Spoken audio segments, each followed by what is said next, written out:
All right, good afternoon. Well, actually, I should say good evening. So it's June the 26th. I'm sorry, I'm tripping. This COVID really got me stuck. Let me try this again. July 26th. I mean, really, I'm saying that just can't believe that we almost through July. It's about to be August, and I don't know what Hmm. the hell is going on.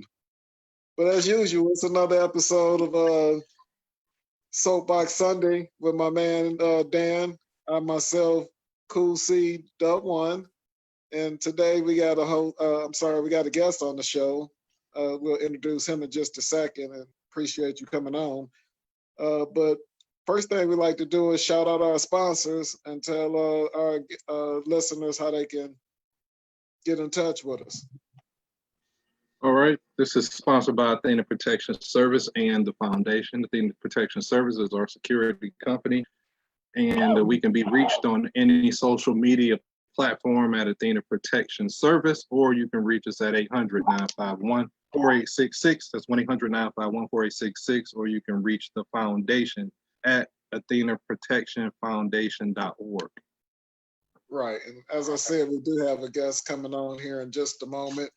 But before we get into that, as usual, we like to start off every Sunday and give an update on COVID numbers, COVID-19, and how it's affecting us here locally in the state of Michigan. So this particular past 2 weeks, since we didn't report last week, we went up 13,000 cases in the last 2 weeks. So we up there, but we had a total of 6,149 deaths, which is close to 200. It's 177 in the last 2 weeks of people that died from COVID. So I mean, compared to the amount of cases we got, the deaths are still relatively low. But again, we always want to send our condolences to the family or anybody that's been impacted by COVID-19, because it is real and people are dealing with it. Absolutely. And, again, just everybody stay safe at this point. No one needs to lecture on how they should move. You know what you need to do. But today we on shift gears. As I said, we've got a guest on the show, which is always a great time. Dan, I'm gonna give you a chance to introduce our guests and Yes, sir. today. We got Willie Soso with us today. So let everybody know who you are, what you do, and how they can get in touch with you. Hey, y'all, what's good? First off, thank you for having me, man. It's been a Mm-hmm. long time coming, brother. Yes, it Me and has. we go way back, and we done had a number of conversations that y'all would have loved to been a fly on the wall to hear. But I'm Willie Soso, uh, avant-garde artist. I could go into singer, writer, Mm-hmm. producer, actor, director, but Gotta I'm do an everything. avant-garde artist. That's how I will describe myself. Um, and I am on, All right. the major social media platforms. Um, if you pull up Willie Soso on Facebook, Willie Soso on Twitter, Willie Soso on IG, you'll catch up to me. Uh, Mm-hmm. but hello, how y'all doing? And again, thank you, D and Cool C for having me, man. Appreciate it. We appreciate it, man. So uh, we talked a little bit before we came on the air, and we like to get into some topics. But before we get into those topics, I like to just kind of get some perspective on things that happened in the last week or so. We won't spend a lot of time on it, but I have to Okay. ask you, gentlemen. First of all, I'm excited that sports are coming back. I don't know how you guys feel about that. Not gonna get into a whole subject about it, but just what you think so far. If you have checked in on, for example, the Major League Baseball is back, as well as the NBA has had some scrimmages. Have you guys had a chance to check in on any of that and what you think? Well, what I think about MLB, honestly, I'm interested to see how the 60 game sprint is going to go. Okay. I think because of the shortened season, there will be some real twists and turns. And although I'm not that big of a baseball fan, I do respect the sport, and I'm interested to see how it goes. And I'm also a hometown fan, so Tigers, bless you boys. They're 1-1 right now. So Right. for me, if you've been a fan of the Tigers for any period of time, you know them being 500 is a feat in and of itself. That's a So big I'm deal right happy there. with that. Shout out to Tigers at 500. At one and Right. one. Hey, listen. Hey, don't Man. steal my thunder, D. 1-1 is still 500. I'm not stealing your thunder. It's all yours. Hey, it's 500. You know, so I'm proud of them. Way to go, Tigers. I ain't Yeah. seen none of the scrimmages, or I haven't saw a baseball game or anything. I can only imagine that it'll give people something else to talk about, other than what we've been drowning ourselves in lately. So it might be a little bit refreshing to have some sports on where we have something else to argue and debate and discuss and talk about, to kind of get your mind clear a little bit of the nonstop politics that we've been experiencing lately. So, I'm for it. If they doing it and, they can maintain their safety, that's good. I can't be mad at it. Right. And then real quick, I just want to touch on one other subject that's been in the news, and it's actually, I was shocked to find out it's actually in our local news here. But did you see the young lady that set the Jeep on fire and almost blew herself to Yeah. smithereens? Yes, Yeah. I did. What do you guys think about that? Yo, I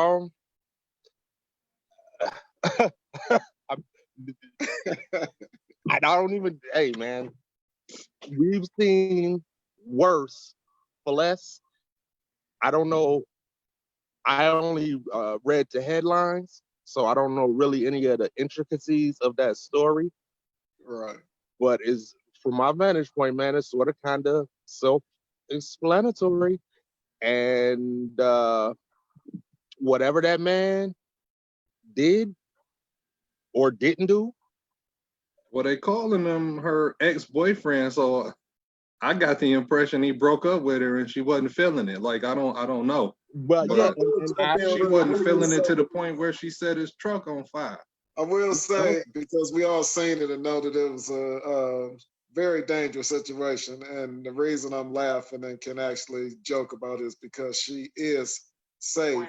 Luckily, she's safe and no one else was injured. So that's why everyone looking right now and see the looks on our face and the smiles is because luckily yeah, she I mean, is safe. But again, very interesting that the emotions took her to that point, and hopefully a lesson can be learned.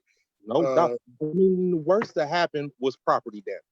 We don't want to like completely make light of that, but the situation in total, and like I said, I don't know too much about it. I just read a headline or two, but from what I understand, there's another woman in the picture that is his girlfriend. Okay.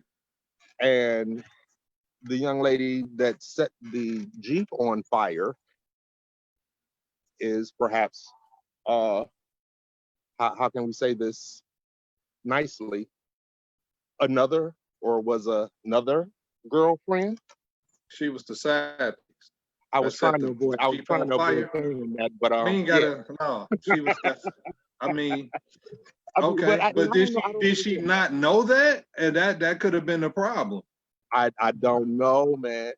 But what see what really sort of kind of tickles me about the story, albeit the severe nature of the property damage, because we hear about this type of stuff all the time.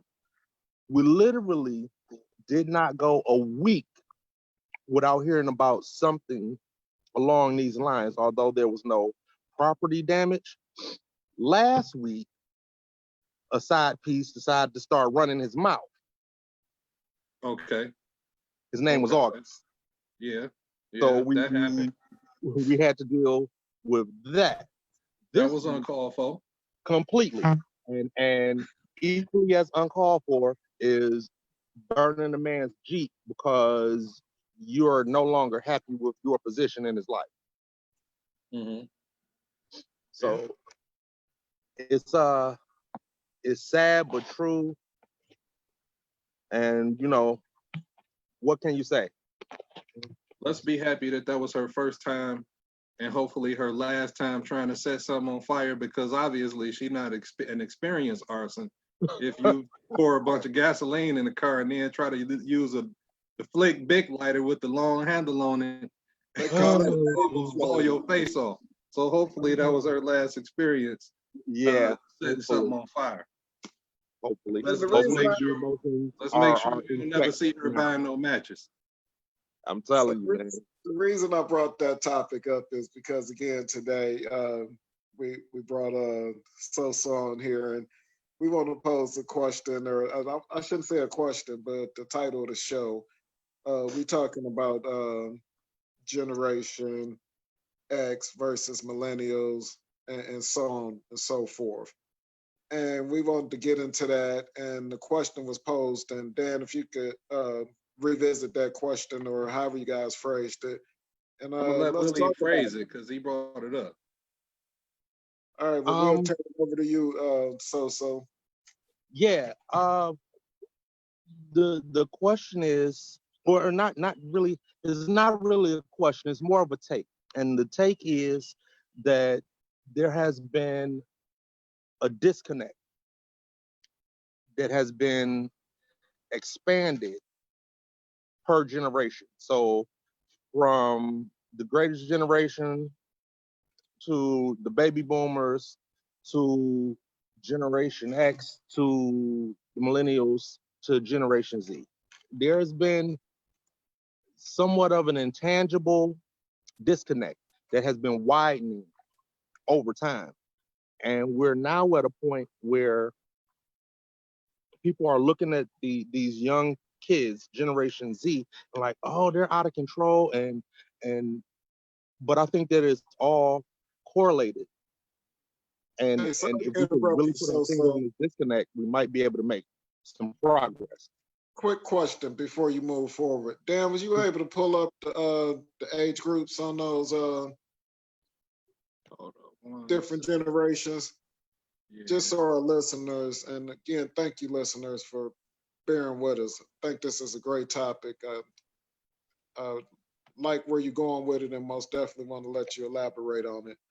But just to kind of give you ideas of what we're talking about, so you'll have a perspective on and can relate to this topic. And sorry if I'm putting you on the spot there, Dan. I got it. Generation Z was 95 to 2010. Okay. And then Generation Y is 19, what is this, 80 to 84. And then we got Generation X, which goes from, it looked like 60 to 79. Okay. So, and then obviously before that it was the baby boomers, was 1940 to like 59. Okay, so just so everybody have a perspective on what we're talking about. So we're talking about Generation X, which is 60 to 79, and the millennials and on from there, for everybody to keep track. Appreciate that, Dan. Mm-hmm. So back to you. So you were saying, talking about the disconnect. If you could elaborate on that a little more. Yeah. Back into it. And the thing is, I mean, and to be even more clear and transparent, I'm talking about Black people.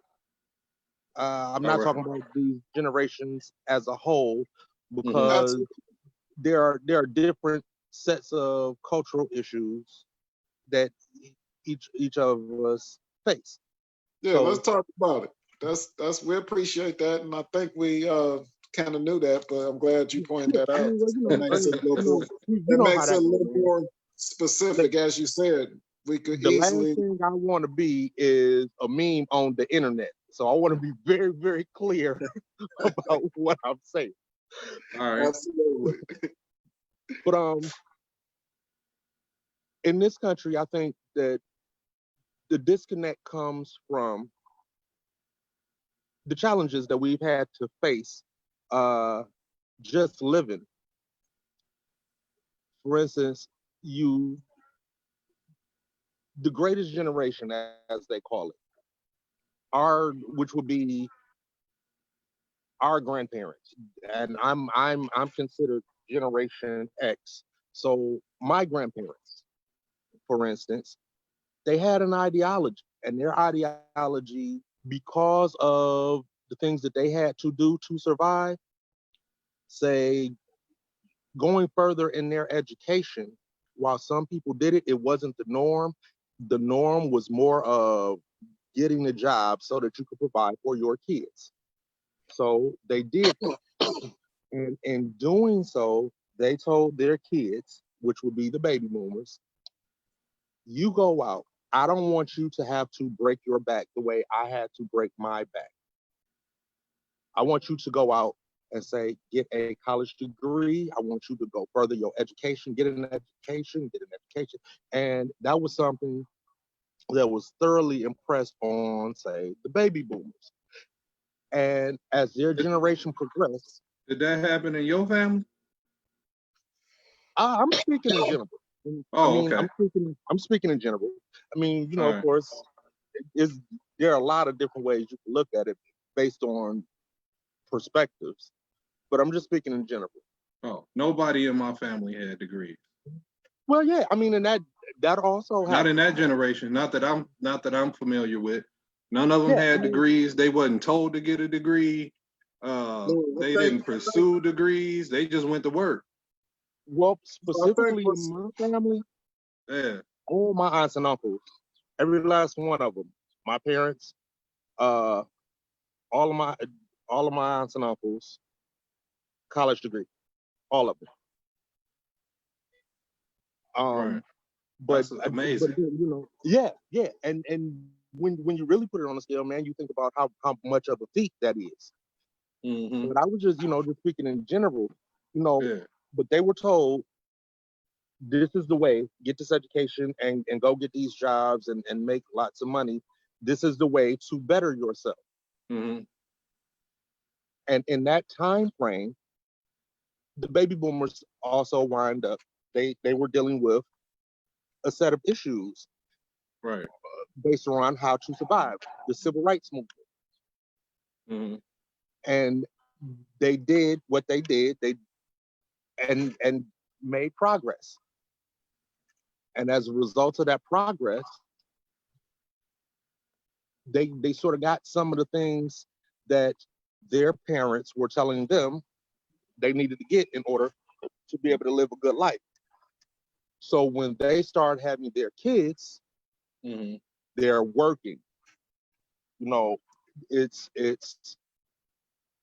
make make your money so you can live and you can buy and you can consume and you could be a good American and so forth and so on. We did what we did in order for you to not have to suffer. So they had us. And the message was go out and make it, go out further, you know. So that's what we did in general. And then we wind up having our own set of challenges to deal with regards to surviving. The 80s hit and the crack epidemic comes.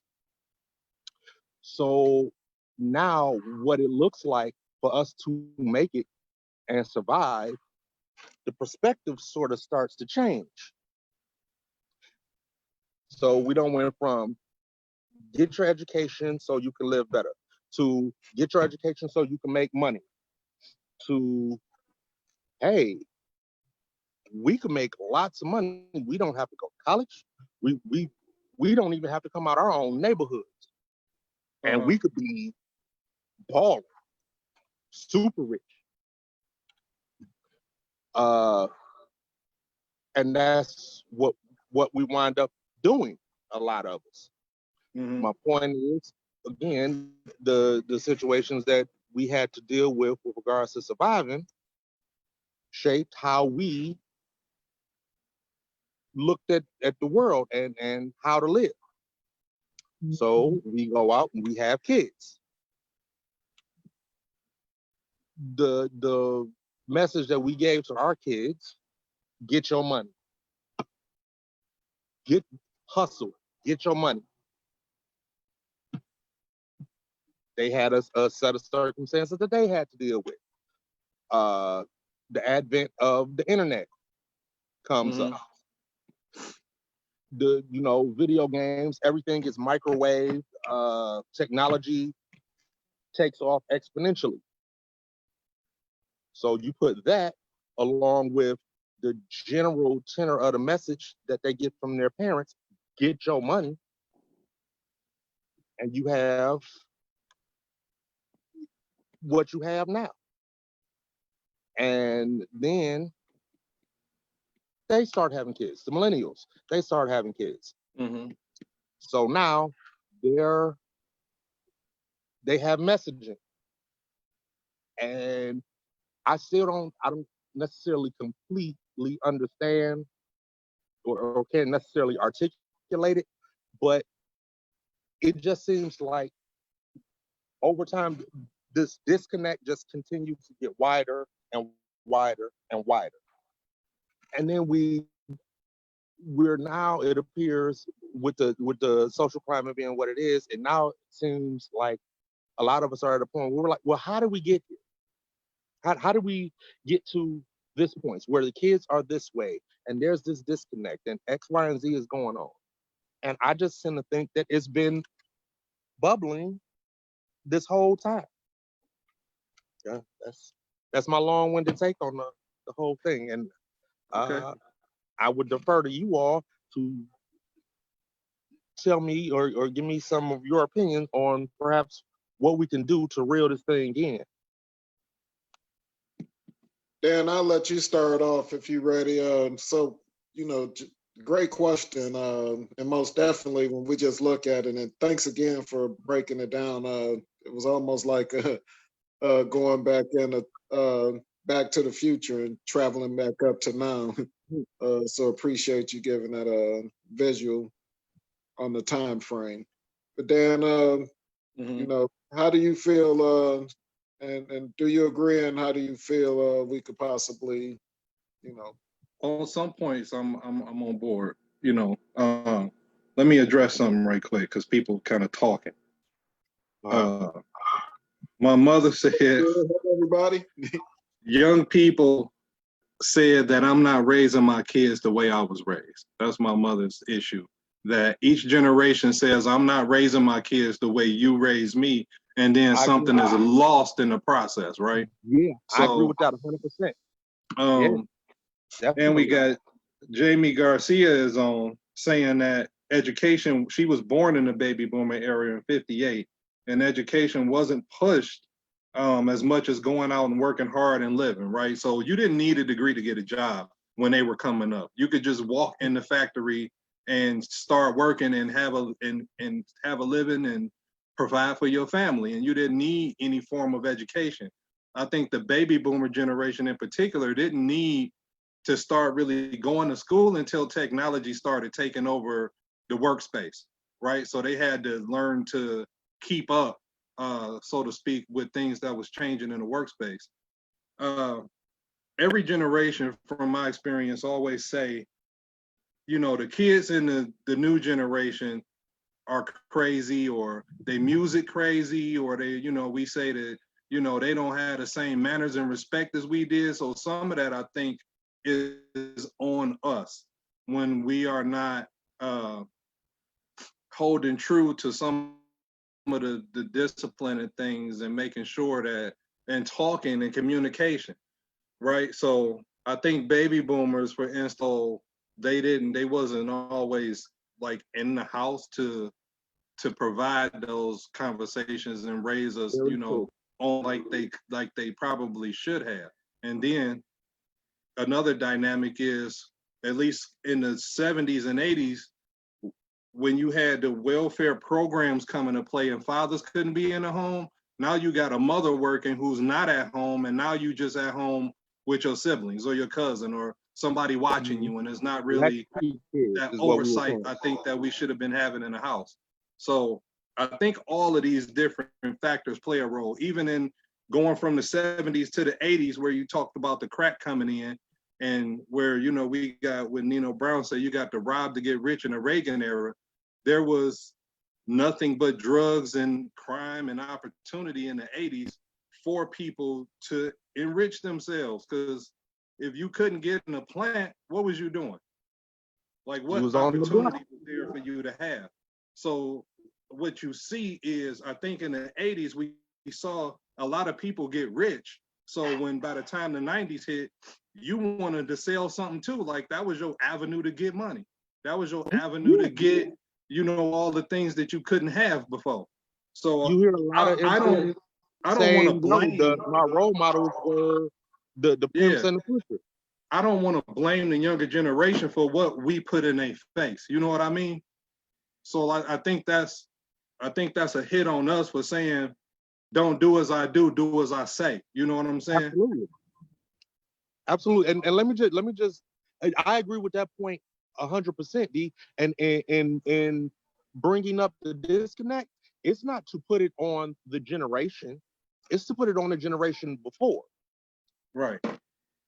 So I agree with what you're saying there 100%. No, the kids didn't just come out the womb this way. There was messaging. There were lessons that were taught.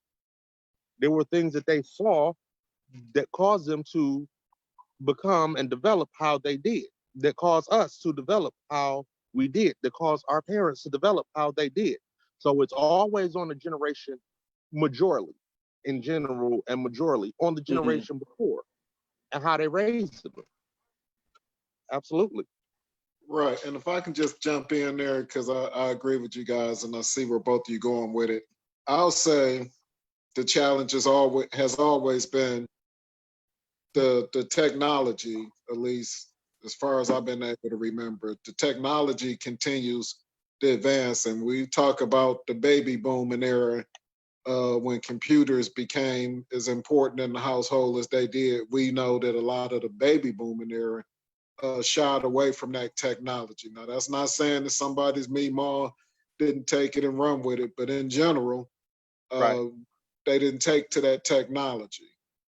And even us and our generation, which we all in the same one, we kind of felt like we had to, but we still, I wouldn't say we were the most savviest with it when you talk about millennials and how they use that technology that we're very aware of. And yes, we use it, but to the extent that Generation X uses it, I'll say in general, we're not typically that.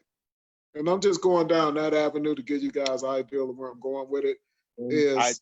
I'm on board. I get you, brother. I'm with you there. Technology is moving so fast now in comparison to where it moved. You know, when we break down the different generations, we typically talk about, in some cases, we talk about it went from a 20 plus year down to a 19 year down to, it's stepped down as we get to the latest generation as far as the time span. But the speed of the technology. So I say this to say that the way we communicate and to be able to be on the same wavelength is the challenge, because we joke about it and we use the simplest of things when we talk about music in particularly, because music in every generation has played a key part in it in some way, shape, or form if we went back through the history of music. And we laughed because one of our cousins made a post earlier in this week, if I'm not mistaken. She was riding with her son, who's, I want to say maybe 19. So you could imagine the taste of music that he had, and the look on her face was just pure disgust. And no way, shape, or form that she want any parts of it. She was even willing at one point to jump out of the car while it was moving. if I'm not Right. mistaken. Shout out Black Cat Tiff. We love you, girl. But I say all this to say the challenge for us, yes, we as the generation, as you brought up, Dan, and you reiterated so it's just we have to take on the onuses to do it. But that's what the challenge is and where the disconnect, which I think was the initial question, the disconnect that is happening in these generations is that, and yes, part of it is every generation does want to raise their kids a little bit different. The way Generation X was raising kids, they look at the way we raise kids and or not we, but in the millennials, they're like, oh my God, what are you doing? But again, we have to understand the technology part of it. But the challenge is you have to figure out how to communicate and not just, you got to solve the problem basically. And that is learn how to communicate. Learn, let them explain, because that's the one thing I feel like we could never do, just something as simple as rap music in the early 80s, late 70s. We was just told there's no shut it up. And when it got gangster, Ice Cube and those guys on the West Coast, it was like, shut it down. No, I don't want no parts of it. You couldn't explain why you appreciated it or for whatever Have movements reason. against it. Exactly. They wanted to shut it down. And we have to first be willing to let them give us their limited history on what it is they like and why, and then meet them there, because if they feel like you open to what they're into and understand it, I think we can do a better job of trying to mend those generations together, and we had experience. We know, again, one of you said, we wanted to raise our kids different than the way our parents raised us. Whether it was education or whatever it was, you wanted it to be different and, of course, better.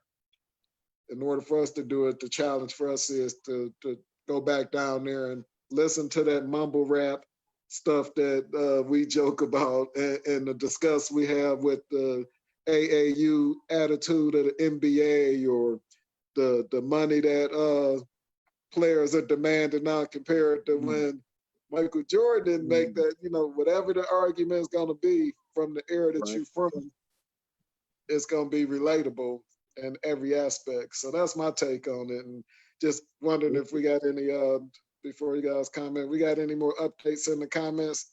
Dan? Yeah, well, my mother saying that people wasn't dying in the beginning of drug wars, and they wasn't. Everybody was getting money at one point, but there came a time where crews got set and lines started to get So what divided. did you say? Everybody was what when it started? She said everybody wasn't dying when drugs first came into the community, but the war hadn't started. You know what I'm saying? Crews got set to develop, lines were drawn, and then you had turf wars. Right. Not immediately, but that's ultimately what happened. The other thing, not to mention the people who was dying from the drug itself. The other thing to consider is, like, when crack first hit the streets, the first thing that had to be done, people literally had to get a grasp on what it was. Like, what you have to understand the issue that's going on before you can start developing a strategy for or against it, and how it will work, and what would be the landscape of this new phenomenon. And I have to disagree with the comment about they wasn't dying, because we talking about the crack era. Well, if we rewind 10 years before that, it was heroin in the late 60s, going into the 70s, and it was and again, not to take away from this part of the topic, because I want to get back to the original question, but I'll say that due to the technology that we have right now, because I keep bringing up the technology and the ability for the government to dictate to us what's going on, that's a whole nother topic, I feel like. But the media dictates more now. People, I did not see my first murder when I was 5 years old or less. And y'all know when I was born, I'm a 60s baby. So if I seen a murder before I was 5, we talking about the early 70s. And I seen a few more of them within years of that.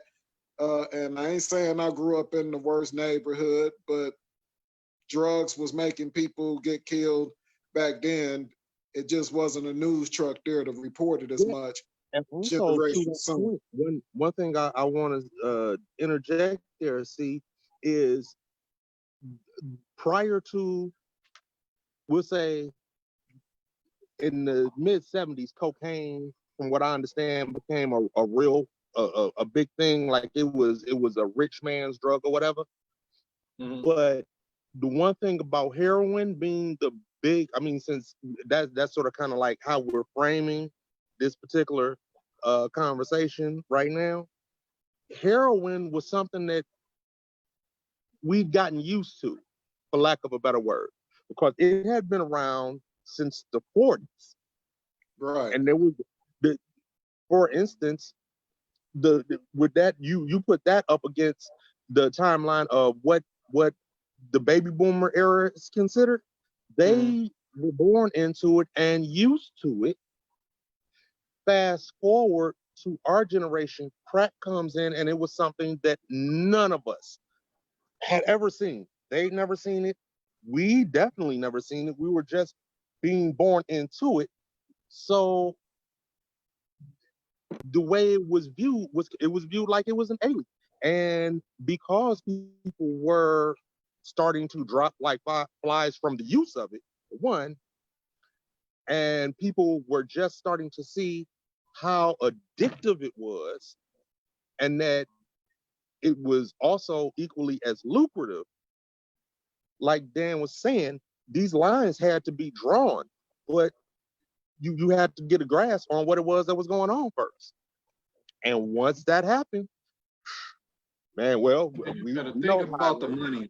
Think about the amounts of money that was coming into the city from drug proceeds.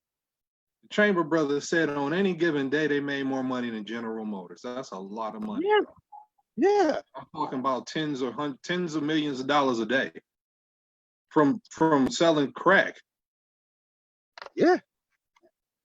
So then we get to a generation who demands instant gratification. And like, Carl, like the harp on, it's partially because of technology and partially because they don't want to work 40 years before they enjoy the fruits of their labor. Who want to do that? True. And then, they want to enjoy everything right now. I'm not mad at that, but how do you explain that in a way to a younger person that you just can't put the whole bag on your outfit? You know what I'm saying? Like, it got to be some kind of common ground that we can reach so that people are not making ridiculous mistakes that's going to cost them in the long run. I agree. And that right there, I think at this point, because I see this a lot, we should be trying to help them, not make these costly mistakes like we did. Not necessarily that we was enjoying, like everybody want to look good, everybody want to feel good, everybody want to eat good food. I think that's common among everybody. I don't think that's something outrageous for us to want. But sometimes I think younger kids go above and beyond to get that. You know what I'm saying? And they do whatever to get that. And then I think that's what, at least with me, where I see a disconnect, where they spend so much just to get the girl today, or to get, to look fly today and have the Jordans today. So, you can be the man, so you can look good and feel good. I agree with that. I also think that issue of the instant gratification sort of kind of feeds off into what C was saying about technology. A large reason, or well, maybe we won't call it technology, but we will say media influence. Mm-hmm. Because the reason we didn't have to watch TV or go online, couldn't go online because there was no online, Right. to see why we wanted Jordans in the 80s. We saw the Dope Boys with them. We saw the Hustlers with them. So Right. they had all of the stuff that we wanted. So that's why we wanted it. And Well, you wanted to go road. Yeah, all of that. Especially if you All was of a young teenager and you saw Luke and the 2 Live Crew, you Where want I some was at, booty man, shaking around you, and that's used what to it took see to get it. Jones rolling in the red AMG every day, and fly fresh to death. And Right. he hopping out handing X, Y, and Z to cats that's younger than me, and they got on top 10s, they got on nanny goats, they got on Right. Sherlins, and they look fly. I want that. But fast forward, now, not only are they looking at the dope boy or the scammer or whatever the hustle is now, they also have media telling them, this is what you want, this is what you need, and here's why. And Well, then add in superficial reasoning from there. And it's everywhere you turn. It's on your computer, it's on your phone, it's on your television. You cannot get away from it. So it's going to affect you. We had it. If you watch videos with Big Daddy Kane in it, we But it pretty much the same age. wasn't to the We same saw the extent. gold ropes. We saw the 4-finger rings. We saw the girls. We saw 2 Live Crew. We saw Too Short. I want everything they got right now. But you know, That's in how that I same felt. vein, yeah, in that same vein, though, but it didn't seem ascertainable. At least to me, I wanted it because, with regards to that instant gratification, them cats over there on that side of the block, they had it. What were they doing to get it? Now, it was cool. Yeah, I mean, Kane, them, and Slick Rick, they had it, but that was like Neverland. That was like far off Right. on TV. These cats right here on the block that I knew, that I grew up with, they had it. So They that's sell why I dope. wanted it. They selling dope to get it. Yeah, but Right. But nowadays, his point, I think, is you seeing it right there face to face. Yeah. That motivation is a little different than I want to be Run DMC. You looking at that more as a dream, but you looking at the reality when Pookie down the street is getting them for real. yeah, You yeah, blowing I up know the that. block in a new whip, like you say, the AMG. And yeah. that's, that's what attract you to that lifestyle. Again, I know it very well, and I get your point there. But I think what we have to discuss, because we've done a great job identifying it, yeah, and we when we look back at it, you always have more perspective after you've experienced something. It's like, somebody made a comment that I don't listen to young rappers because they ain't old enough to talk about nothing that I'm interested in, which is a fair, valid point, right? But what you do have to do is you do have to figure out a way to get to know the 20-year-old. True. You got to figure out, you got to get to know them, understand where they head at with it, and then you got to take the knowledge that you bring, because we didn't get to the ages we are without knowing how to play the game. I talk about the 3 positions all the time, won't go into it now, but we've learned how to play the game. And unfortunately, and I shouldn't even say unfortunately, the reality is we need to play that game with the younger generation. And we have to keep reminding ourselves of our grandparents and when they heard us listening to rap. We just have to keep going back to that disgust that they had with us, especially if you got caught listening to the 2 Live Crew. You talking about something crazy. Oh God. Oh man. You might get beat not short of a coma. You get caught listening to that. That was just blasphemy. How dare you?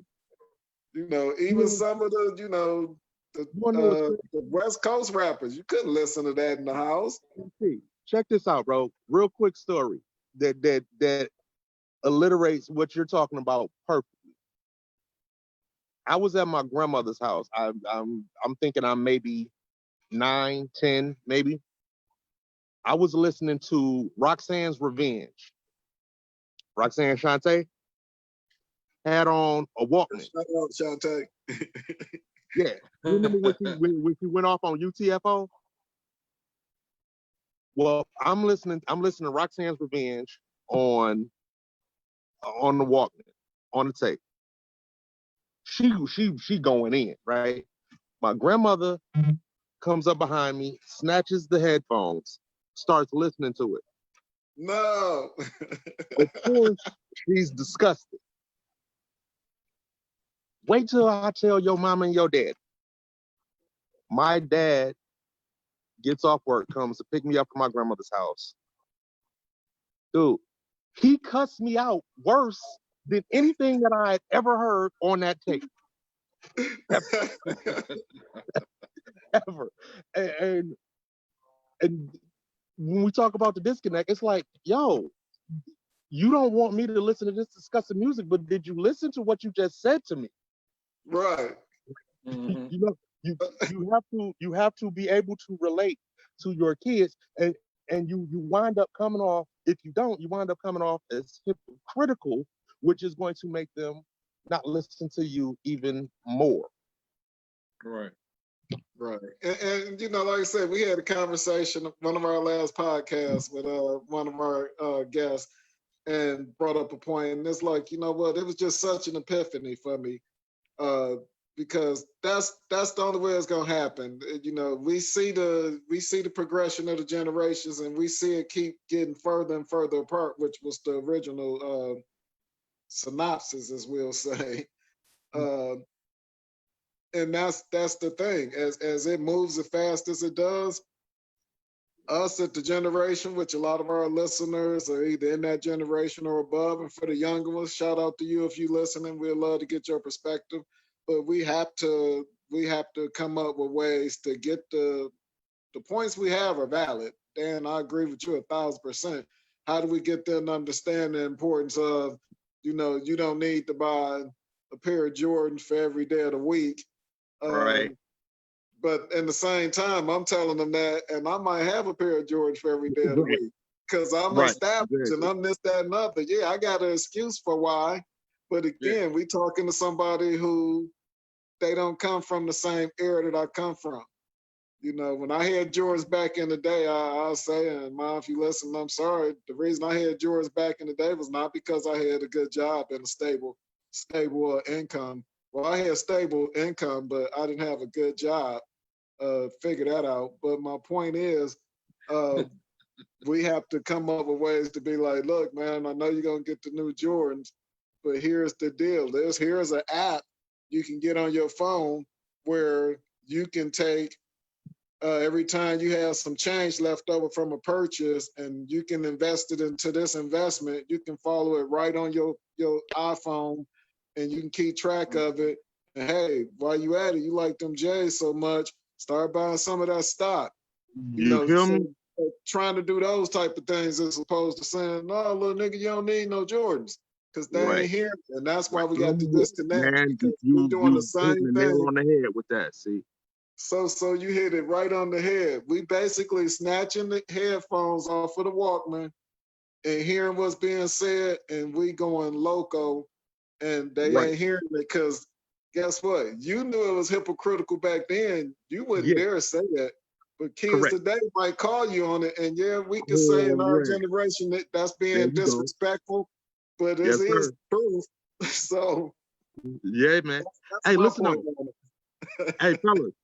I'm loving the conversation, but you're gonna have to continue this without me, man. All right.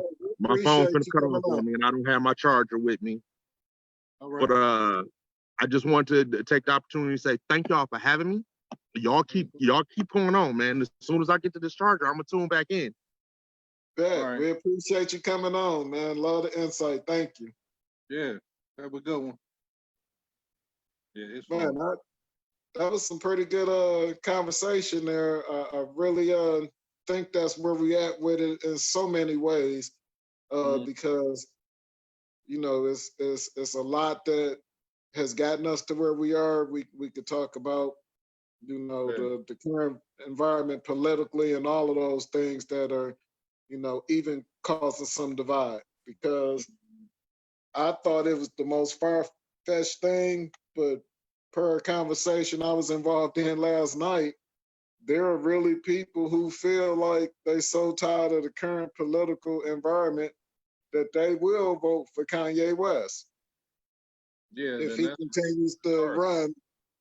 And my first thought was to just be like, I want to shake anybody that thinks that and just have nothing to do with them. And then again, I have to, you know, kind of pause and say, well, is this really as far fetched as it feels to me for everybody? And have you heard or had anybody pose that conversation to you, or just what you think on it? I guess I'll ask you. I ain't had nobody say that they would vote for Kanye West. Not one person. Anybody I come into contact with, they think um, he needs some help. I generally hear that he is mentally troubled. He needs some help, and we need to quit giving him attention because it's only egging him on. So I think, you know, for the most part, that's what I hear about Kanye West. I didn't hear anybody talking about voting for him because that's just completely ridiculous. But I mean, it's somebody out here, you know, that think is, I mean, they thought it was a good idea to vote for Trump. So, you know, people won't change. They want something different. They want something fresh. So I'm not surprised by that. But, you know, and in my opinion, you know, you get what you ask for. So when, you know, if he get in office and start doing something crazy, then, you know, you got to deal with the consequences of your actions or inactions. That's, you know, I think that's just how it go. Right.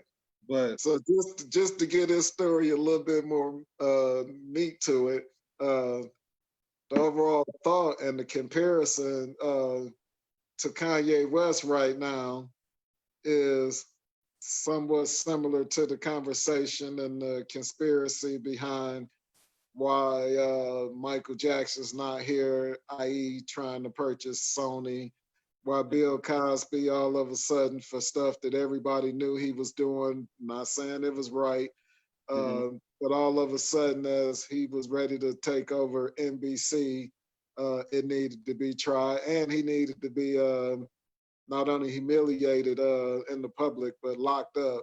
And I think that man close to 80 years old, as well as Prince and the so-called addiction. I shouldn't say so-called, but the addiction he had to the pills and how it took him out and where he was. So again, as far-fetched as things sound when we first hear them, there's people who, you know, feel strongly about all of those topics and feel that there's some similarity in them. And I just thought it was interesting because my first initial thought when I heard about uh, Kanye running was the same as yours. Why would you do that? Uh, and my reason behind it was I felt like that would split the vote and give Donald Trump, I don't even like saying that gentleman's name, but get a current president an opportunity to uh, be in position to get another 4 years in office. So that was my initial take on it. But as I hear these other things, I have to just at a minimum be open-minded, and I'm in a kind of we're gonna find out sooner than later what all this means. right. But back Just to just my nothing would shock me at this point. You yeah, know, my take is, look, we got a 24-hour 365 news cycle feeding people perspectives on one extreme to the next, right? So if you ingest too much of that stuff, you'll believe anything and you will follow anybody they tell you to follow if you're not careful. So if anything, turn your TV off sometimes and enjoy life like with other people. You know, and we in a climate where you might have to social distance, and that's cool. But enjoy life, enjoy the reality of life itself, and not through a lens of your phone or through your laptop or through whatever various forms of the way on the internet. Just live life and enjoy each other. And then once you separate from all that 24-hour constant propaganda from the news, use a little bit of common sense when you see stuff like this. When you see these things and these conspiracy theories popping up, so to speak, about, people doing things. Just take a step back and ask yourself some simple questions about, is it really realistic that all of this stuff was happening and nobody found fit to find it but somebody on YouTube and they got all the answers? That's a little bit unrealistic to me. Or Fox News got everything figured out, or MSNBC got everything figured out, and this person is that bad or the other person is that bad. Think for yourself. It's not too late. That's what I would have to say to people running to look at Kanye and what Kanye doing and all this stuff. Think for yourself. I don't think it's a lost skill if you are thinking for yourself. So here's my take on it. Hold on to your seat on this one. Sometimes I take off like a rocket. So we know we went through the timeline with Generation X and the baby boomers and whatnot, and we identified the different drugs and how they affected us and our community, right? And we know that, heroin, yes, was around well before the late 60s, early 70s, but it really took off, we know, in that time frame in the Black community and coming from Vietnam, i.e. dealing with our government and, things of that nature, right? And I'm gonna be a little quick with this, I'm sorry. Then fast forward to the 80s, we had the crack. Everybody can, comfortably say they feel like the government had a play in that, right? Mm-hmm. And then, the technology advanced and things, fast forwarded. And I just feel like, hearing you say what you had to say about, Twitter and the different things, i.e. a lot of things we use to be successful. But in the same sense, I almost feel like the underbelly and the beast, because it's most definitely an addiction, whether we want to agree with it or not. Right. Maybe not for us personally, but I'm sure we all, just like we used to do with crack in the 80s, we all know a crackhead, right? And we all know somebody that we consider to be addicted to the social media, right? And I just feel like, the epiphany I just had here is we have not really put our finger on it. If we have, we haven't verbalized it. But the social media and the just the media in general that's upon us is the new addiction. It's the new drug. It's the new distraction from reality to keep people ignorant to reality. As you said, if I can summarize and paraphrase what you said, a lot of people right now are ignorant to reality because we get almost all of our information from those sources, whether it's on your device or you're sitting in front of the TV. That's where the majority of people's information comes from. I see it all the time. People joke that people go on Instagram before they even find out if their legs work when they wake up in the morning. You don't even know if you got the ability to walk anymore. You get up and as soon as you open your eyes, you check, Instagram. So, guess what, America and our listeners, as much as this is a blessing to have the ability to reach people and get a positive message out there, it's also a curse because it's being used maliciously to alter people's thought process And yes, you got to really be smarter. How you do it is the challenge. And I won't just point out an issue without trying to come up with a solution, or at least identifying the issue with the thoughts of working on the solution. And that's just deep, man. I mean, what do you think about that? I think you're on point. It is a distraction. It can be used negatively. Um, everybody wake up and pick their phone up and see what's going on in the world because we have that ability to do so. And what you feed in your mind when you first get up is important. So, and a lot of times, I think we even start the day off wrong because of what we might get as soon as we get up. We might get a George Floyd getting killed, or we might get some ignorant, person posting something that, we don't like, or, we might get some family drama, somebody arguing, or somebody died and you see it online before you got notified. You know what I'm saying? It's all kind of things we can get when we pick that phone up as soon as we wake up. And I think almost Or every even turn on the TV and turn the news on. yeah, We come from an era where our parents, they got up and they watched the news in the morning.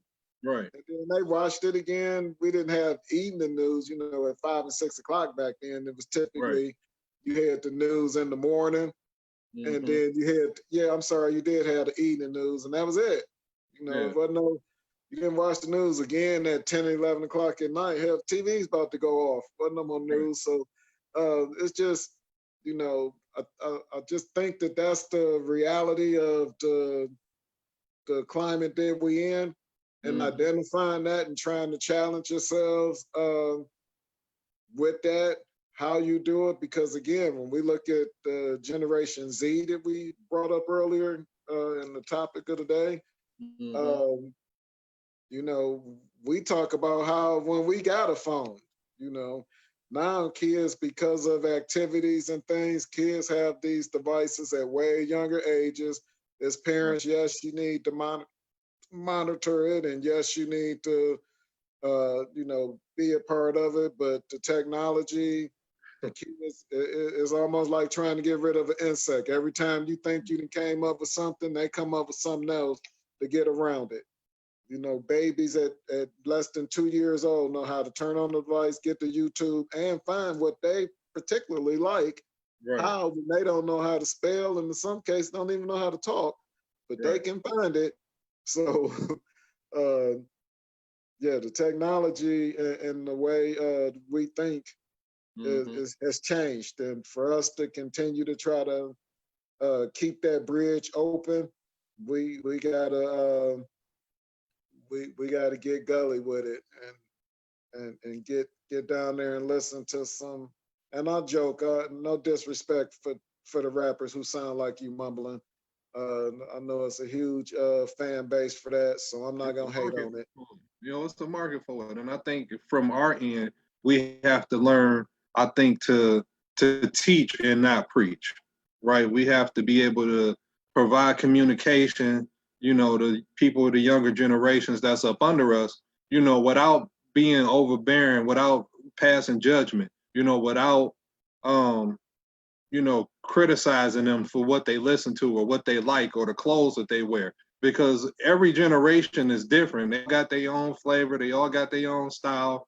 We might not agree with it, you know what I'm saying? But what we can do is recognize, you know, their choices of fashion and um, learn a little bit from them. Ask them why, they doing what they doing. I think it's important for us to try to more so understand what they doing and why they doing it instead of immediately criticizing it, right? Because I hate skinny jeans. Great point. You know what I'm saying? Yeah, I think exactly. it's the dumbest shit in the world. But I have to get beyond that because it ain't for me. Just because it ain't for me don't mean that it ain't cool. You know what I mean? And there's a lot of people that like them. There's a lot of people that wear them. It's a market for them. They make a lot of money off of them. So clearly, I'm not correct. I'm wrong. You know what I'm saying? Because there's a lot of people that like it. It's just not for me, and that's okay. But I don't have to cast my dislike of that particular style of clothing on people because they got it on. And a lot of times we used to do that. We used to, you know, talk about them, make fun of them, you know what I mean? And that turned people off when that's almost as funny, that's almost as much as frowning up at somebody's plate when they make something to eat and you don't like it. You know what I mean? So I think that's probably where I think for myself in correcting that disconnect is not passing judgment on people, Great you know, point. or not frowning up at their food. You know, it's same thing. Exactly. Great point. Because I think most of the food people post on the internet look disgusting, except for when you done went to a restaurant and had it professionally prepared on the plate. But I get it. People proud of what they doing. But like you said, a lot of time it don't even look good. But who are we to judge? It probably tastes great, you know. So yeah, but great point, man. Love the topics today. On point with it. Don't know if you have anything else that was on your mind, but just want to kind of go back and recap as you think about anything else you may want to talk about. For anybody that's just didn't get us from the beginning, but we started out catching up, of course, on the coronavirus. The numbers continue to be high. The deaths aren't as high, but the amount of people that's catching the COVID continues to be high. I guess if I can summarize on that. We talked about, you know, welcome back sports in some sense. We got the NBA and the MLB baseball are back, and football, fingers crossed, is right around the corner as well. And then we got into our topic today talking about, we didn't really title it the baby boomers, but from the baby boomers down to Generation Z. We talked about those generations. So for me and you, our grandparents, all the way down to our, you know, either kids or grandkids or cousins that are, you know, they're teenagers now in their early 20s, you know, and how do we communicate with them and try to understand them and give them advice in a way that they'll be able to perceive it. Because we know looking back, and we had a guest, So, who, you know, looking back on it, we knew that the judgment of what we was doing, the responses were hypocritical. I.e., we knew they was doing some of the same things, or just the music choices that we were making and what they were mad about. A lot of times was because of the cussing or just the music being loud, and was guilty of those same things. So those were some of the topics that were interesting or that we talked about today. And then as we just wrapped up here talking about, you know, trying to figure out ways to communicate with those younger generations and not necessarily judge. And just a good advice in general. You know, there's good advice even within your relationship out there. You know, I like to call myself the love doctor. I'm kidding. Can't call myself that. Anyway, you know, I think all the advice and the stuff that we come across, if you can apply one of the things we talked about today, whether it's with getting a better relationship with your kids or your grandkids, you know, try to come at it a different way. My mama just said they didn't have cussing music, but you know what y'all did have? Y'all had Marvin Gaye, and they had the Ohio Players, and they had Earth, Wind, and Fire, and there was a lot of sexual music. They wasn't cussing, but we got the point, which is why we all here. So let's not forget that, and let's not judge. And Rudy Ray Moore and Lester and all of them who had tapes out. It's still considered music. It was comedy on record. Right. So they, you know, again, you know, every generation, and if we get it, you know, yes, take up your generation. I have to, you know, hats off to you, but we can dissect any one of them when we compare to another one, trust me.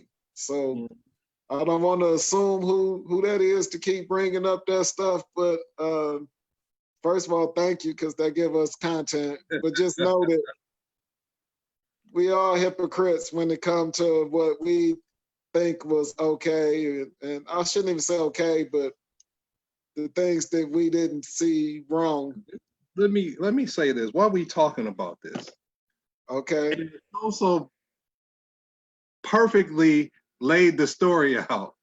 What they saying on these records, I'm hearing in the house every day. I'm hearing in the house every day. So what difference do it make if it's on the radio? I'm hearing all these same bad, and none of them new to me. None Exactly. of them. I've been called all of them in the house. So how did nothing on the record is new? I've heard it all.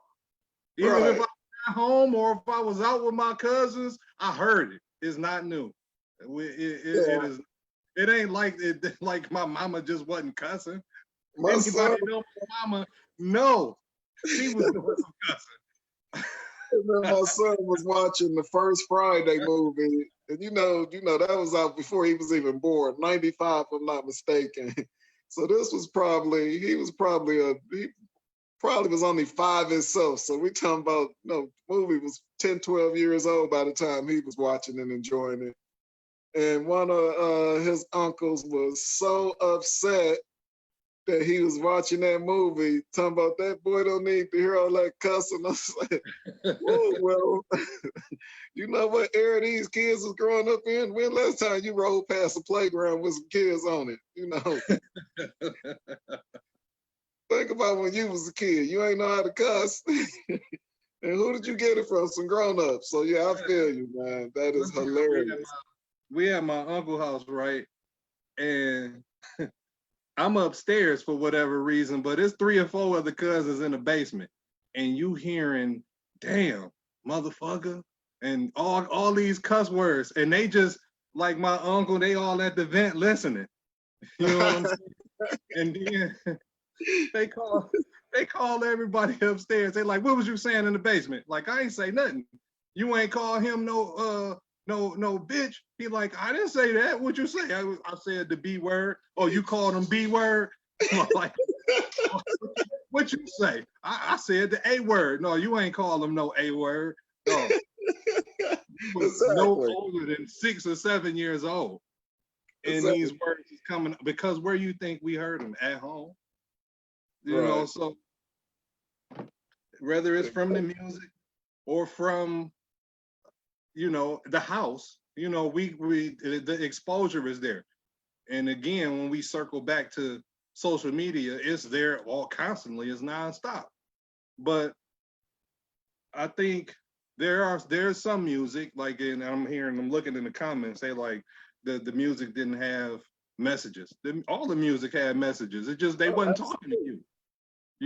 They was talking to us because that's our generation. That's the music we listen to. Like, you might think mumble rap don't have a message to it, but they not talking to me. They talking to the younger generation, and they understand it. They get it and they hear it. I don't, because that's not my generation. I don't hear it. I don't have an ear for that. I got an ear for Scarface and Ice Cube. And that's why the conversations have to happen. I agree with you 100%. The conversations have to happen. Inquire about, without being judgmental. Why do you like? What is it about this person that you like? Because you'll be amazed at the answers. And then, for example, you could be like, well, that reminds me of such and such a person.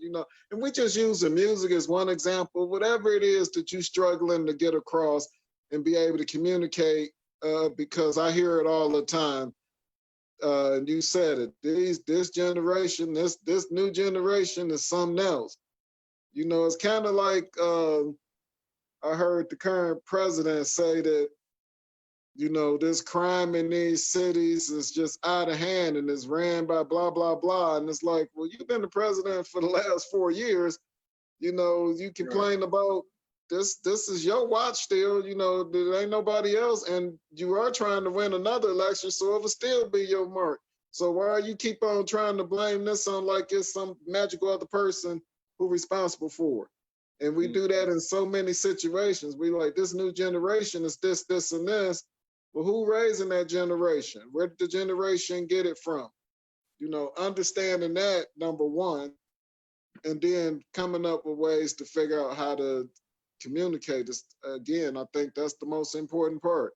Because right now it ain't working. Right. The current way ain't working, and it ain't. We all feel like we better for it. Hey, the millennials feel like they better off than what we were. For example, we talked about before in the job market, you get a degree and you work in that field, or you get in the factory and you work there. But the job, the thing was you went and you worked someplace.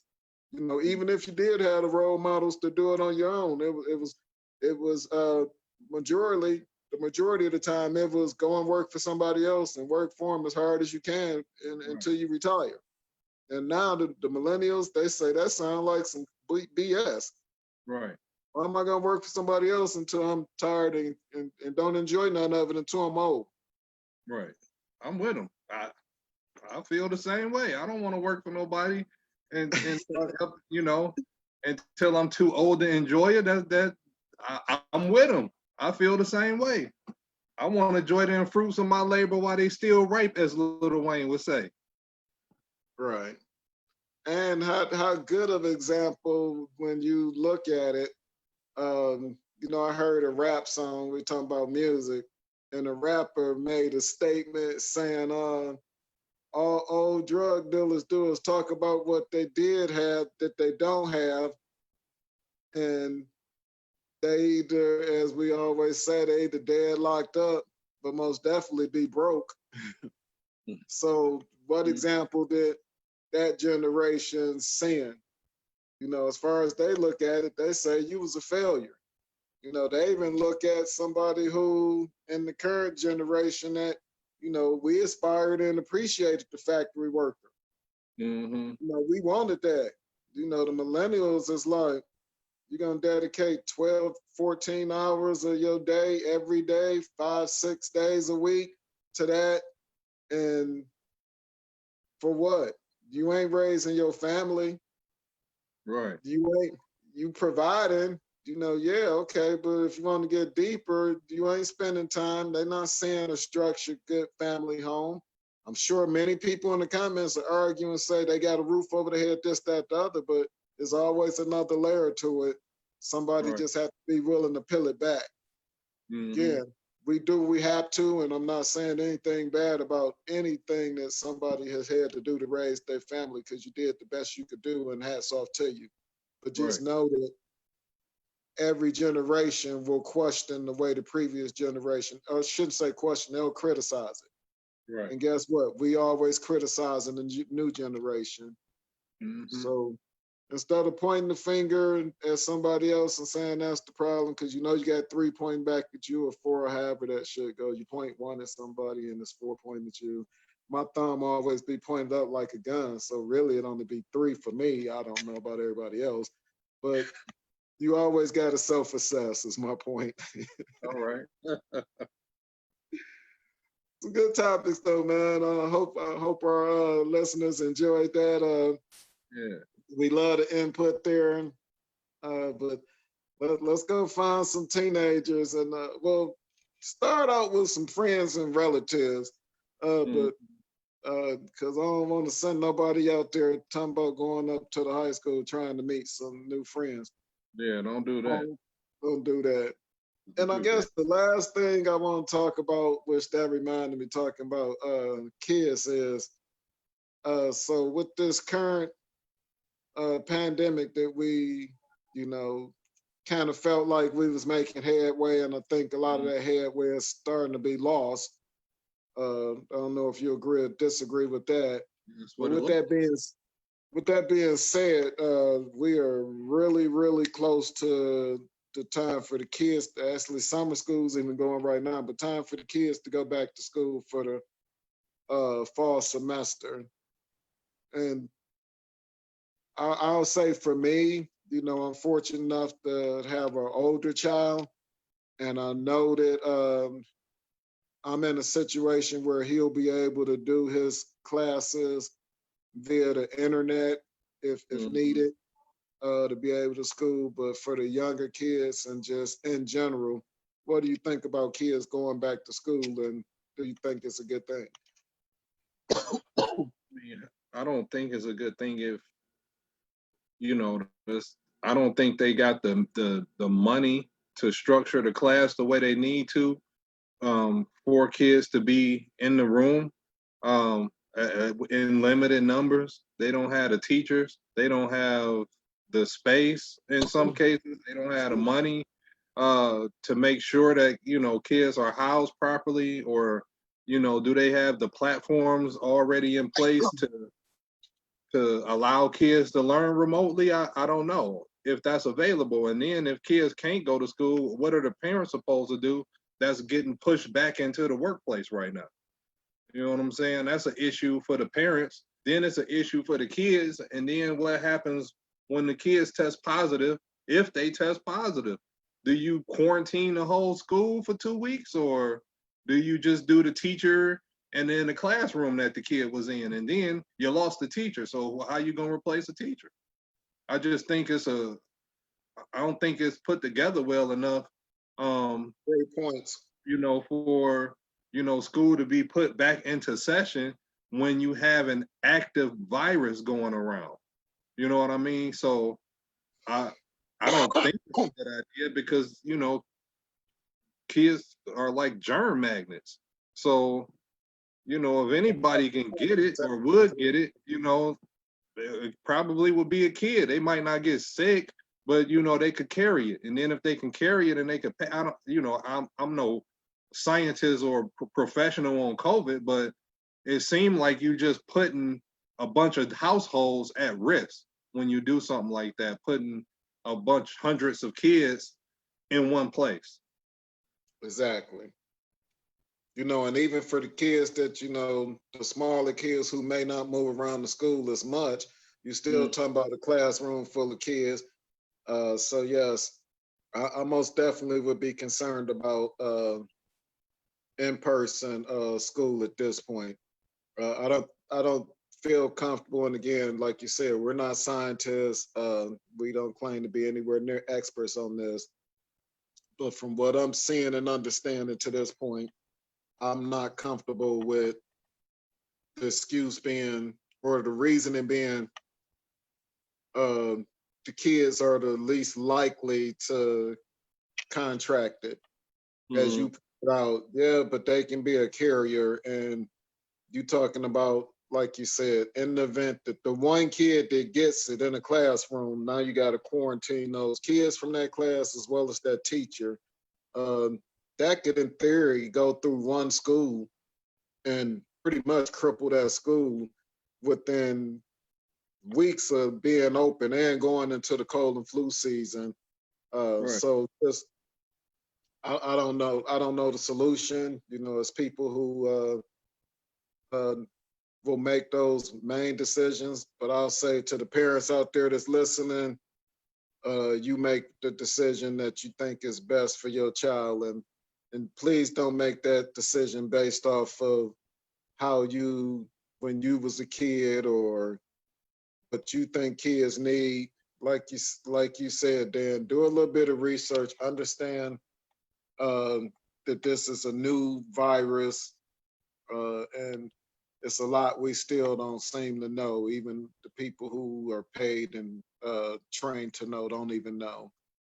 But I do know you know what's best for your kids, and try it all possible not to make that decision based off of finances, because that's what I think is the thought behind why they want to send kids to school.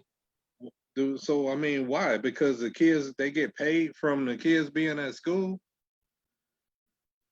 I mean, the concern is the you know, the current you know, climate that we're in, the technology and things of that nature. They feel like we don't need our kids here in America getting behind, which I would be, you know, I'm probably safe in saying we're not leading in the world in our, you know, educational system, at least not K through 12. I'd be safe in saying. If they Maybe didn't some want us pockets. behind, we wouldn't have summer break. I'm sorry. I said if they didn't want kids in America to be behind, we wouldn't have summer break. They would have Exactly. intermittent breaks throughout the year, but they wouldn't have a long layoff. Exactly. And I agree with that.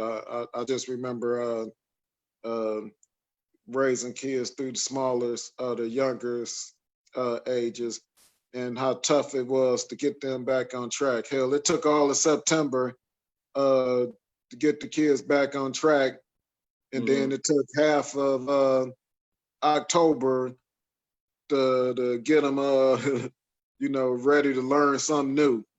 So you're Right. talking about the first 6 weeks of school is just trying to get them back on track and trying to recap and make sure they understood what they learned last year. Yeah. That's taking 6 to 8 weeks of the school year. And again, we could stretch out more breaks more often, but again, those are all great topics for another day. Just was wondering in Tony said regards to the governor of Arizona is forcing schools to reopen with minimum plan of safety. well, Arizona, one of the places that opened up fairly fast or never really shut down, and also seen the most cases. I'm sure that's a Republican-run state. I could be wrong on that, but it sounds like it just from that one statement you just made. Yeah. Um, people are gonna, go out and be the guinea pigs to it. Even talking about the states reopening or not really closing for those 5 weeks that, they were being praised for, getting the economy going back, almost like clockwork, are all of the places that are experiencing the biggest upswing in cases and deaths, and so like you said, it's one of those things where we want people to use some common sense and do your research. But if you only watching Fox News and you're not watching CNN or whatever other station, you're getting one side of what the powers to be want you to believe or try to get you to believe. I tell people all the time who hate Fox, still watch it just so you can see what's being fed to the opposer. Because if you don't know what your so-called enemy is even on, how do you defend yourself? I agree with that. You always got to see what they putting over there, because it'll explain a lot to why people say what they saying and or doing, what they doing. If you know what's going on and what the other ideals are that's being spread around from the opposing parties. I always think it's important to know both sides of what's happening. Great point. Exactly. Anything else on your mind today, man? We got one more thing we did talk about that happened in Detroit was the Coney Island shoot, where this guy shot 3 people. I think it was 3 people. No, 4. He killed 3. He shot 4. 3, shot 4. Violence in general, especially like that, is not random. In most cases, is situations where people know each other, they have history with each other, or they encountered some kind of problem with each other on the spot. It is almost always some kind of backstory to take place, and we hearing several backstories about that particular situation and why he did what he did. And I just, I don't know what's true or what's not true, but what I do know is, from what I can tell and what I'm hearing, if he felt like he was in danger or he had some kind of problem with them before, it is no different than not Trump, but George Bush making a preemptive strike on Iraq when he said that they might do something to him. It's no different than that. If he felt like they might do something to him later and he had an opportunity to do what he needed to do, then that's what happened in that Coney Island a week or so ago. So, but, And right, no disrespect to the Yeah, lives to that the were family. lost in those families. But One of but the things we citizens do of it is try is to help families in those situations. But again, uh, in general, when you see something like that, it's almost always going to be a backstory to it. Not saying it's justifiable, but when you think about just the situation and the so-called reason behind it, like you said, if this gentleman's safety for his life had been compromised at any other point, and these were the people that had something to do with it, uh, and apparently feeling that way at that same time, feeling that they weren't gonna get out of that place safely. Again, so good point, and we have to really be careful when we immediately jump out with judgment to things we've right. seen in the last few weeks. The unfortunate suspect that was killed by DPD, and find out later that there is video showing that he fired first.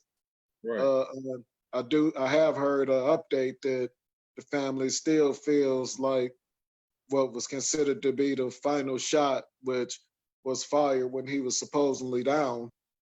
Hmm. Uh, again, no disrespect to those family members. Again, my condolences to anyone that loses a loved one, right, wrong, and indifferent.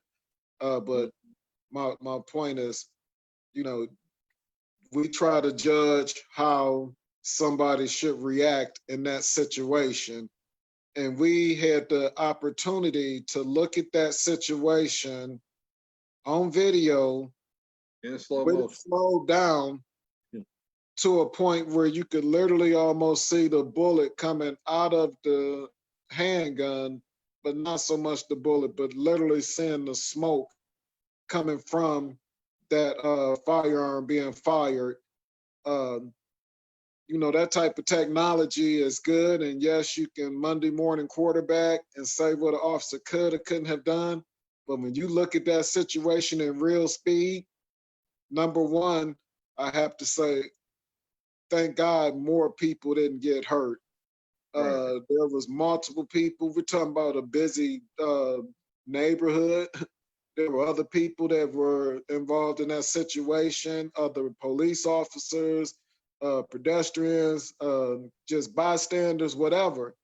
And in order, and for that to end the way it ended and the amount of time that it took for it to happen, we can't be so hypocritical of, the officer fired a shot 2 milliseconds after they should have stopped.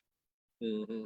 You know, none of us, or most of us, I should say, haven't had the opportunity to be in a situation like that.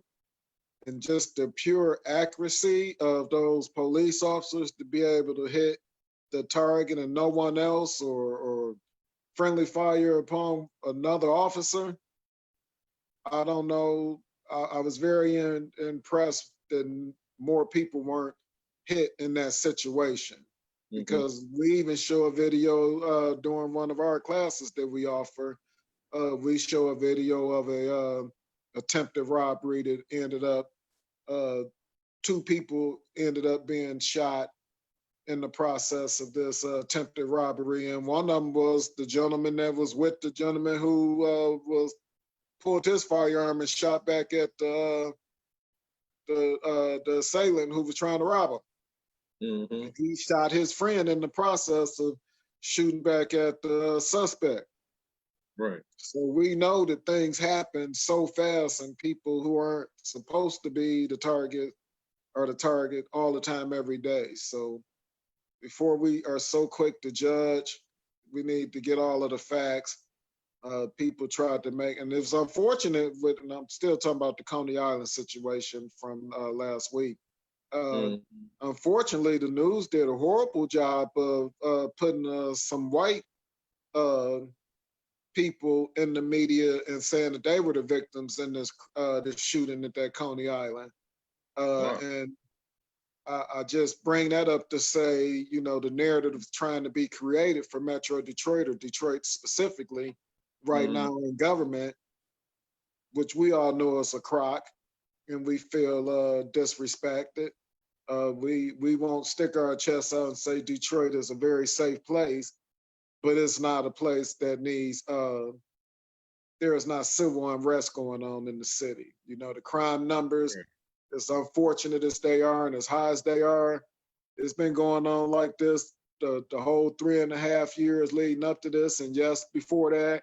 And we know that these crime issues are related far more to something deeper than just these kids today is crazy and this violence is out of control. Crime and poverty have a correlation with each other. And we like to really get fancy and like to label it as black on black crime. And we even ourselves are the biggest victims of shouting at and not really understanding what we play into when we make those type of statements. Yes, we need to do a better job of curbing crime in our communities, but the crimeness in our communities is set up that way for our communities to be impoverished in that crime, and is way deeper than just everybody need to be educated. Somebody made a great point on a podcast. They said when the police come into these so-called neighborhoods to seem to be unrest, they have on riot gear, they have shields, they have helmets, they have bulletproof vests, they have multiple weapons. Well, guess what? There are people in those communities that's just trying to go to and from work every day and have to deal with those crimes. So what do you expect them to do when they got a neighborhood that's impoverished? People don't have opportunities like they should, lack of education, lack of so many things, and even just the good health care to be able to identify people that have mental health issues that are out here thinking that they just crazy, like Loke Dog from the hood crazy, and not really that something's wrong with them. But I could get so deep into the topic. My point is this, we don't need other people trying to come in and make narratives on what Detroit is right now, in comparison to anything other than what it's been before. Don't make it seem like it's some new, out of the way crazy. The news purposely comes on every day and only talks about that.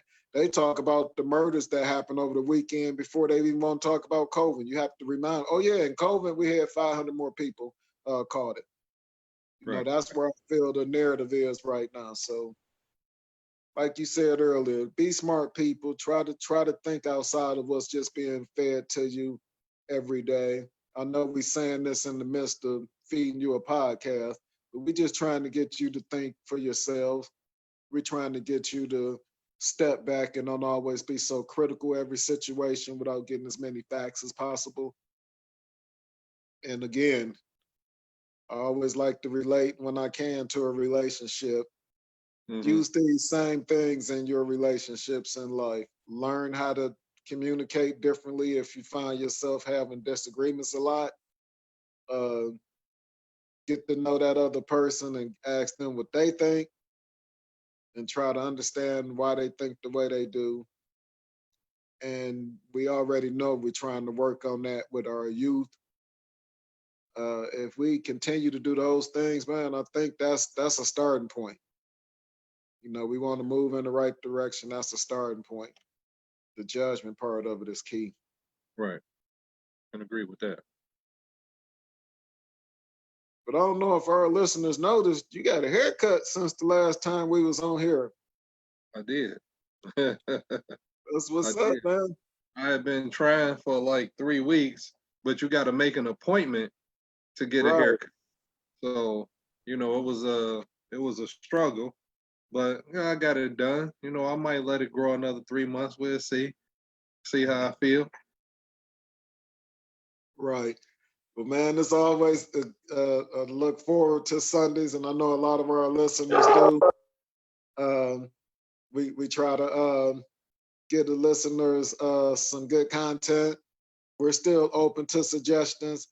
And one last thing before we wrap up, I can't stress enough to all you ladies out there who, and not just the ladies, anybody who got your product lines that you're promoting.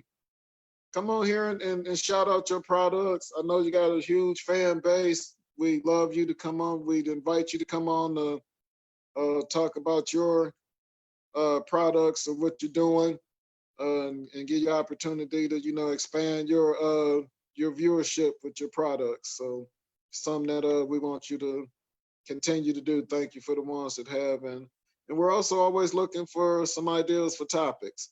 You know, things that you'd like to talk about that are on your mind. We're open to discuss it, and if you even want to come on and talk about it in person, we can do that as well.